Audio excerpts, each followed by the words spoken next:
যোৱাকালি সন্ধ্যা সময়ত প্ৰচাৰ যি হয় নিৰ্বাচনৰ বাবে সেই প্ৰচাৰৰ সামৰণি পৰিল আৰু আমাৰ যিজন ইলেকশ্যন এজেণ্ট এইবাৰ নাজিৰা মহকুমাত নিৰ্বাচনী কাৰ্যালয় সমজিলা কৰাৰ পিছত নাজিৰাৰ নিৰ্বাচনী কামখিনি শিৱসাগৰৰ পৰা হৈছে। মোৰ নিৰ্বাচনী এজেণ্টজন শিৱসাগৰত যোৱাকালি উপস্থিত আছিল আৰু তেওঁ সন্ধিয়া সময়ত ইলেকশ্যন অফিচৰ পৰা নিৰ্বাচনী বিষয়াৰ অফিচৰ পৰা পুলিং এজেণ্ট নিযুক্তিৰ চৰকাৰী ফৰ্মখন আনিবলৈ সক্ষম হ'ল আৰু তেখেতে আমাক জমা দিলে। আজি পুৱা মই মোৰ সমষ্টিৰ 4টা জিলা পৰিষদ আৰু 3টা যি পৌৰসভা, এই পৌৰসভাৰ আমগুৰি যিহেতু মোৰ যি নাজিৰাৰ কাৰ্যালয়ৰ পৰা বহুত দূৰত, মই আমগুৰিৰ আমাৰ জিলা পৰিষদ আৰু আমগুৰি নগৰ সমিতিৰ পুলিং এজেণ্টসকলক ক'লো মই পিছবেলা আহিম আৰু আপোনালোকক ভোটাৰ তালিকা আৰু ইলেকশ্যন এজেণ্টৰ যি দ্বাৰা স্বাক্ষৰিত পুলিং এজেণ্ট নিযুক্তি ফৰ্মখন আপোনালোকৰ হাতত অৰ্পণ কৰিম। ৰাতিপুৱা বাকী 3টা জিলা পৰিষদৰ কামখিনি কৰিলোঁ আৰু প্ৰায় 3মান বজাত আমগুৰিলৈ আহি পালোঁ। আমগুৰিৰ কংগ্ৰেছ অফিচটোত মাত্ৰ 60জনমান মানুহ বহিব পাৰে।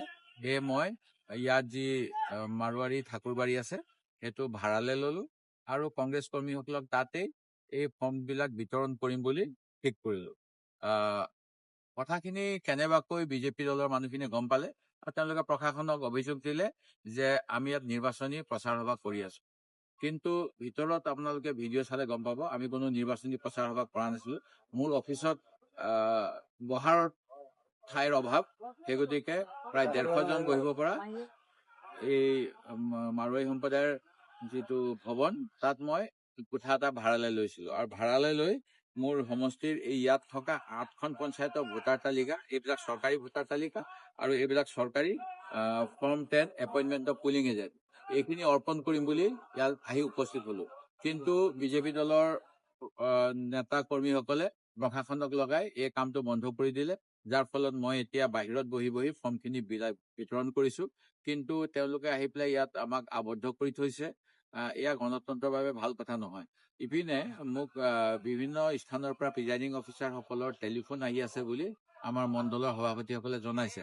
কাৰণ আজি তেওঁলোকক নিযুক্তি পত্ৰ দিয়াৰ পিছত এপইণ্টমেণ্ট লেটাৰখন তেওঁলোকে ইছ্যু কৰিব লাগে চৰকাৰীভাৱে, যাতে ৰাতিপুৱা যি মক পোল হ'ব সেই মক পোলত তেওঁলোক উপস্থিত থকাৰ পৰা গোটেই নিৰ্বাচনী প্ৰক্ৰিয়াটোত প্ৰতিটো ভোট কেন্দ্ৰত উপস্থিত থাকিব পাৰে।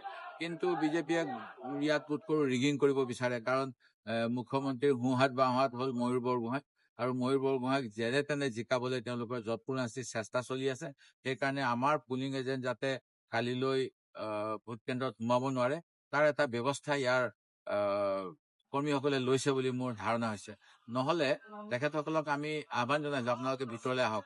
ফ্লাইং টিম, ইয়াৰ থানাৰ OC সকলো আহিলে, আমাৰ ভিডিঅ' ল'লে আৰু ভিডিঅ'ত তেওঁলোকে একো দেখা নাপালে, মাত্ৰ এই 2খন দেখা পালে। এই 2খন দেখা পোৱাৰ পিছতো আমাক তেওঁলোকে এতিয়া আমি বিতৰণ কৰাৰ পিছত আমাক ওলাই যাবলৈ দিয়া নাই আৰু কি কৰিব বিচাৰিছে নাজানো। এয়া গণতন্ত্ৰৰ বাবে ভাবুকি আৰু দুৰ্ভাগ্যজনক। এইখিনি কথা ৰাইজক অৱগত কৰিছোঁ, কাৰণ কিছুমান সাংবাদিক নামধাৰী মুখ্যমন্ত্ৰীৰ ভাষাত চুঙাধাৰীও আহিছিলে, তেওঁলোকেও চুঙা লৈ মোক যি কথা সুধিব বিচাৰিছিলে। মই 2 এটা কথা ক'লো, আপোনাৰ চুঙাটো লৈ আহক বুলি ক'লো মুখ্যমন্ত্ৰীৰ ভাষাত, তেতিয়া খুব নাৰাজ হৈ গুচি গ'ল।